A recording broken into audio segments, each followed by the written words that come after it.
Today's video is a little bit different. I've been an NBA fan for as long as I've been alive, but with that being said, I am not old enough to have seen Larry Bird, Magic Johnson, and Michael Jordan make their entire rise throughout the NBA. Yes, I was watching those players over and over again on my dad's VHS tapes.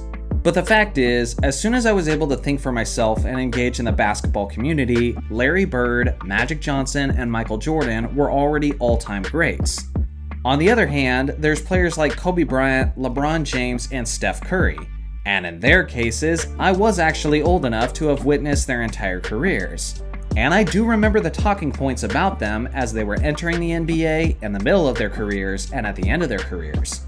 I remember what it was like to have questions about whether or not Kobe Bryant would one day be as great as Michael Jordan.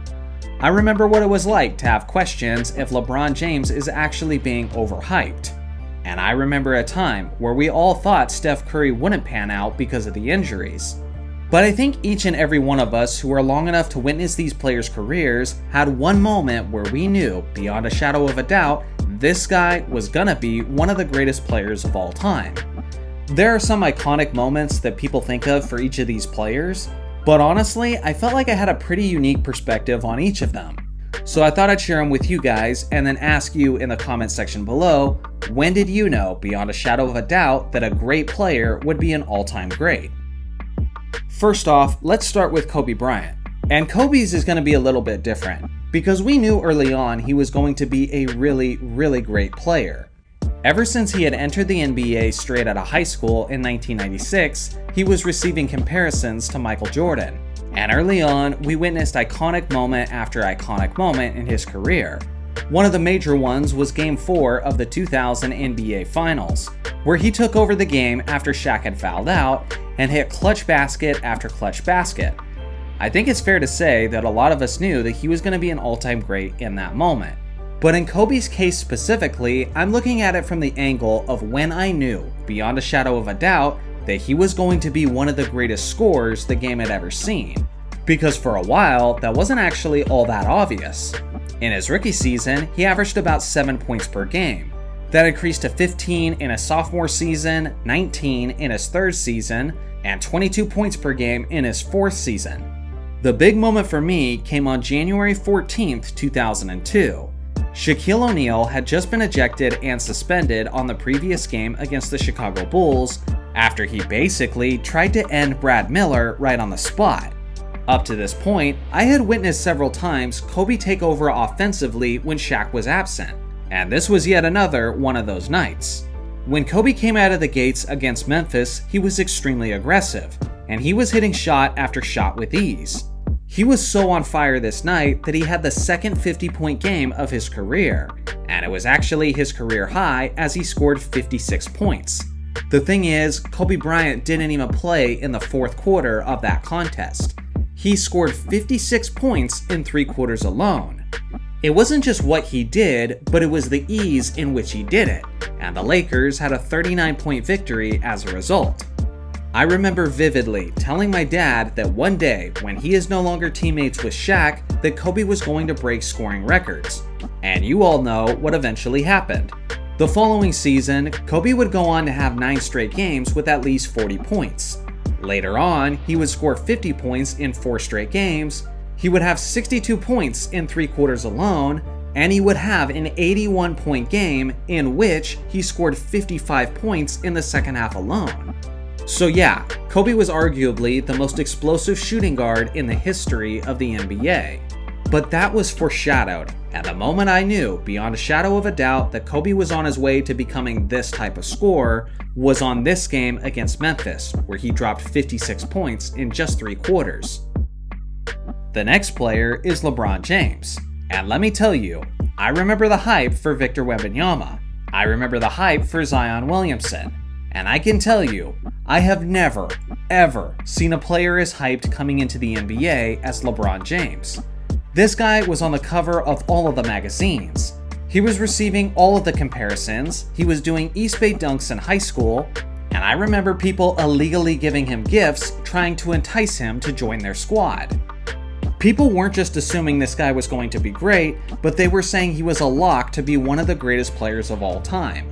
So just like his Cleveland Cavaliers teammates, I was skeptical about LeBron coming into the NBA. Was he really, truly as good as everyone was claiming? And as a die-hard Kobe Bryant fan at the time, I remember wanting to see Kobe own this guy whenever they matched up one-on-one. So I think it's fair to say that I wasn't very quick to jump on the LeBron James hype train. But the moment I knew, beyond any doubt, that he was going to be one of the greatest players of all time was on May 31st, 2007, in Game 5 of the Eastern Conference Finals against the Detroit Pistons. At the time, the Pistons were one of the powerhouses of the Eastern Conference, and from top to bottom, their squad was way more talented. LeBron was only 22 years old, so I hadn't put much expectations upon him in this situation. But what he did was arguably one of the top 3 greatest playoff performances in NBA history, as he carried the Cleveland Cavaliers on his back. And I know that the word carried gets thrown around quite a bit in the NBA, but in this instance, it was totally justified. On this night, LeBron scored all of the Cavaliers' final 25 points to end the game, and he did it with clutch basket after clutch basket. Steve Kerr, who was assisting and calling the game, said that this was unbelievable. This was Jordan-esque. Up to this point, I was resistant to embrace LeBron James, but I witnessed him bury ridiculous shot after ridiculous shot, and take over the fourth quarter, overtime, and the second overtime on his way to beating one of the best teams in the entire league. This was the moment where I actually started to question, will he one day be the greatest player of all time? The next player is Steph Curry, and I actually have seen people talk about this in the past on YouTube. And they claim that the moment Steph arrived on the scene was in the 2012 to 2013 season against the New York Knicks. At Madison Square Garden, in front of a nationally televised audience, Steph Curry dropped 54 points on 11 three-pointers made. But I gotta be honest, I didn't see that game as it was all going down. For me, that moment for Steph Curry came in that same season, but 2 months later, and it was actually Kobe Bryant's famous Achilles game. On this channel, I've talked about extensively how epic this game was for Kobe Bryant, as he was dragging the Lakers into the playoffs after a tumultuous season, as he was hitting clutch shot after clutch shot and pushing through injury after injury, until he inevitably went down with the Achilles tear right before burying 2 free throws to give the Lakers some hope. The craziest part about this game that almost no one talks about is right as Kobe had his last game as an MVP candidate, Steph Curry rose to superstardom. Because many people forget, Steph was absolutely on fire this night, as he was trading basket after basket with Kobe Bryant. On the night, Steph had 47 points, 9 assists, and 6 rebounds, as he was 17 of 31 from the field and made 9 three-point attempts. He looked every bit as good as Kobe Bryant. The cherry on top, and what I believe was a very, very special moment, was the final shot of the game, as Steph Curry heaved this backcourt shot that had Lakers fans gasping their breath. Everyone believed that that shot could have gone in, and then the longtime Lakers commentator Stu Lance famously said, "Are you kidding me? They ought to give Steph Curry points for doing just that. That young man is dangerous." This was the moment that I truly realized Steph Curry was on his way to being one of the all-time greats. This guy just wasn't normal in 2013. And then what do you know? A couple years later, he's an MVP. A year after that, he's a unanimous MVP and the leader of the greatest regular season team of all time. And now, we know him today as one of the top 12 players in NBA history. So those are just my thoughts, but now I want to hear yours. What was a moment that you knew a great player was going to be one of the all-time greats? I look forward to hearing your thoughts in the comment section below. Thanks for watching as always. Make sure to like and subscribe for more basketball content, and I'll see you guys in the next video.